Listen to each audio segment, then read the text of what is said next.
ئەملووتکەی بۆ هەرێمی کوردستانیش گرنگە لە بەرۆی ئیماراتی یەکگرتووی عەرەبی لە دوای چین و تورکیا و ئێران چوارەمین هاوبەشی بازرگانی و ئابووریە لەگەڵ هەرێمی کوردستان. لەگەڵ میوانەکەم قسە دەکەم لە ئەبوزەبیەوە بەڕێز دکتۆر محەممەد شوکری سەرۆکی دەستەوە بەرهێنانی هەرێمی کوردستان کە لەگەڵمە. دکتۆر سپاس کە لەگەڵ کوردستان 24 با سەرەتا پرسم کە دیمەنەکانی ئەم لووتکەیە چۆن دەبینن هەرێمی کوردستان وە شاندەی کە جەنابەت سەرۆکایەتی شاندەکەتەکەی بەشدارن چیتان بۆ لووتکەکە هەیە؟ سلااوڕێز گولباخان طبعا هەرێمی کوردستان ئەمە دوام ساڵە ئێمە وەکو دەستەوە بەرهێنان وەکو ئینڤێست کوردستان وەکو هەرێمی کوردستان بەشدارین لە ئەیم کۆنگرس کە کوبوونەوەی ساڵانەیەوە بەرهێنانە ئەمە نسخەی 14هەمیتی لە ئەبوظەبی بۆ دوام ساڵە سەر یەک ئێمە لە هەرێمی کوردستان پاڤۆلیۆنمان دروست کردووە کە شوێنێکی تایبەتە بە عەرزکردنی دەرفەتەکانی و بەرهێنان و بازرگانی و کاری بزنس لە هەرێمی کوردستان لێرە لە ناو ئەم کۆنگرەیە. طبعا شاندی هەرێمی کوردستان ئێمە وەکو دەستەوە بەرهێنان چەند کەسێک لە وەزارەتەکانی دارایی و بازرگانی و لە نووسینگەی جەنابی سەرۆک وەزیران لە هەژماری من لەگەڵ ئێمە بەشدارن جگە لە چەندین و بەرهێنەر لە هەرێمی کوردستان لەگەڵ ئێمە بەشداریان کردووە. طبعا مەبەستی سەرەکیمان ئەوەیە بتوانین دەرفەتەکانی و بەرهێنان لە هەرێمی کوردستان بۆ خەڵک بۆ بەشداربووان عرض بکەین. چەندین کوبوونەوەی تایبەتمان هەیە لەگەڵ ئەو لایەنانە جگە لەوەش ئێمە بەشداری لە چەندین پانێلی تایبەت بە دەرخستنی دەرفەتەکانی و بەرهێنان زائیدەن پۆتێنشیالی هەرێمی کوردستانە بواری و بەرهێنان. طبعا ئینشاءالله پارساڵیش کوبوونەوەکان بەشداریکردنی هەرێمی کوردستان زۆر کاریگەر و باش بوو. ئەم ساڵیش ئینشاءالله باشتر دەبی لەبەر ئەوەی ئەم ساڵ شوێنەکەمان فراوانترە و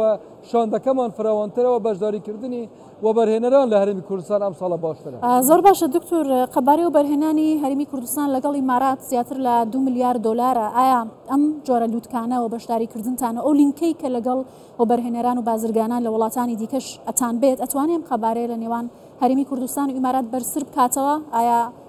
چ هەنگاوێکی گرنگتان لەم بارەوە ناوە؟ طبعا پەیوەندیەکانمان لەگەڵ کۆمپانیا ئیماراتیەکان وەلۆ ڕووی سیاسیشەوە لەگەڵ سەرکردایەتی سیاسی ئیمارات و لە بینی سەرکردایەتی سیاسی هەرێمی کوردستان طبعا علاقاتی زۆر باش و تاریخیە و تەسیری ئیجابی لەسەر باری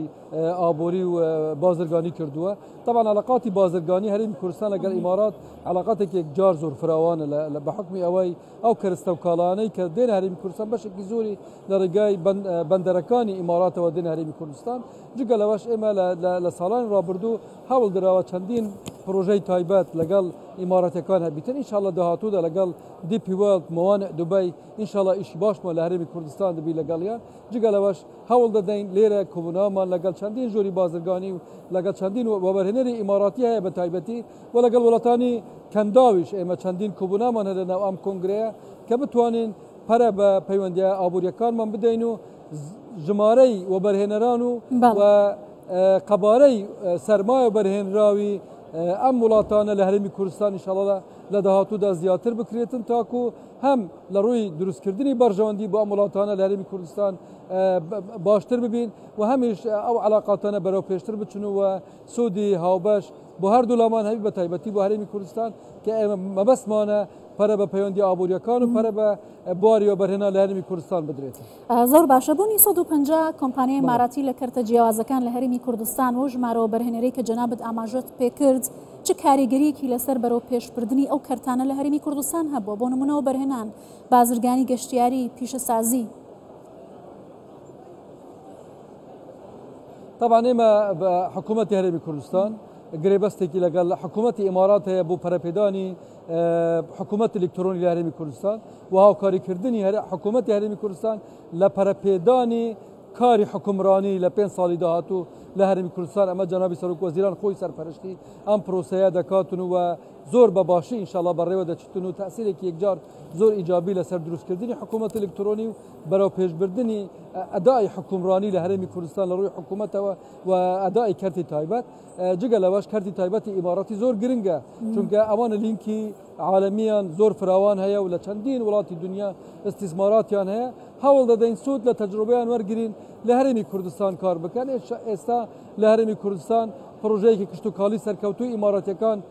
دەست پێکراوە کە لە زاخۆیە ئەکید و ان شاء الله هەوڵ دەدەین پرۆژەی تری کشتتوکاڵیان هەبێ پرۆژەی تری پیشەسازیان هەبێ لە ڕووی گەشت و گوزارەوە پەرە بە پرۆژە گەشت و گوزارەکانی هەرێمی کوردستان بدرێتن و لە بابەتی ژێرخانی ئابووری بە هەمان شێوە بەشدار بن لە هەرێمی کوردستان طبعا هەوڵ دەدەین نەک تەنها ژمارەی کۆمپانیەکان لە ئیماراتی لە هەرێمی کوردستان زیاتر بکرێت بەڵکو قەبارەی وەبەرهێنانی ئیماراتی لە هەرێمی کوردستان زیاتر بکرێت و کەفاەتی وەبەرهێنانیش لە هەرێمی کوردستان لە داهاتوودا ئینشاءالله بەرزتر دەبی بە حکمی ئەو ئیشانەی کە لە 5 ساڵی ڕابردوو کراون لەسەر دروستکردنی نەخشەی وەبەرهێنان لەسەر باشترکردنی ئەدای حکوومەت لە تەعاملکردن لەگەڵ وەبەرهێنەرانی بیانی هەموو ئەمانە کاریگەر دەبن لە داهاتوودا ئینشاءالله وەبەرهێنان و بازرگانی لە هەرێمی کوردستان بەرەو پێشچوونی باش بەخوا باشە دکتۆر محەممەد با لە کۆتایشتا بپرسم مانگی دوێم ساڵ کە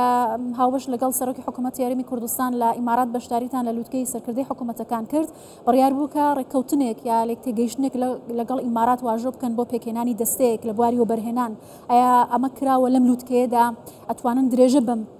بابەتانە بدەن چەندێک تێگەیشتێکی تایبەت هەیە کە بکرێت بۆ هەرێمی کوردستان ئامانج و بەرژەوەندی تایبەتی هەبێت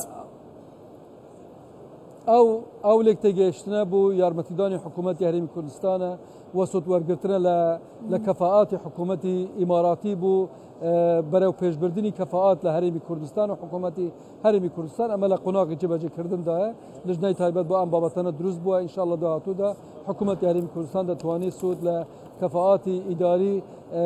حکوومەتی ئیمارات وەربگرتن بوو بەرەو پێشبردننی ئەدای حکوومەتی هەرێمی کوردستان هەرێمی کوردستان الحەمدولله لە چەند ساڵی ڕابردوو زۆر باش بەرەو پێش چووە بابەتی هەژماری من ئێستا لەگەڵ ئێمە بەشدارە کە ئەمە دەبێتە بنەمایەکی سەرەکی لە ڕێخستنی کەرتی ئابووری و کەرتی وەبەرهێنان و بازرگانی لە هەرێمی کوردستان لە داهاتوودا ئینشاءالله بتوانین هەموو ئەو گۆڕانکاریە باشانەی دنیا لە بواری ئابووریەوە لە هەموو دنیا و لە ئیماراتیش هەیە لە هەرێمی کوردستان سوودی لێ وەرگیرێتن و سوود لە تەجروبەی عالەمی وەرگیرێتن بەشداریکردنی هەرێمی کوردستانش لەم مەحفەلە دەولیانە ئەکید تەجروبەی زیاتر بە کارمەندان و بە خەڵکی ئێمەش دەدرێتن تاکو کۆنێکشنی جیهانیمان بەرزتر بێتن و سوود لە دەرفەتە جیهانیەکان وەربگیرین لە بابەتی بەرەو پێشبردننی حکومڕانی لە بابەتی باشترکردنی ئەدای وەبەرهێنان لە بابەتی زیاترکردنی دەرفەتەکانی وەبەرهێنان و سوود وەرگرتن لە پۆتێنشیالی هەرێمی کوردستان لە جەزبکردنی وەبەرهێنەران لە هەموو وڵاتانی دنیا. بەڵێ بەڕێز دکتۆر محەممەد شوکری سەرۆکی دەستەی وەبەرهێنانی هەرێمی کوردستان زۆر سپاس لە ئەبوزەبیەوە لەگەڵ کوردستان 24 بووی.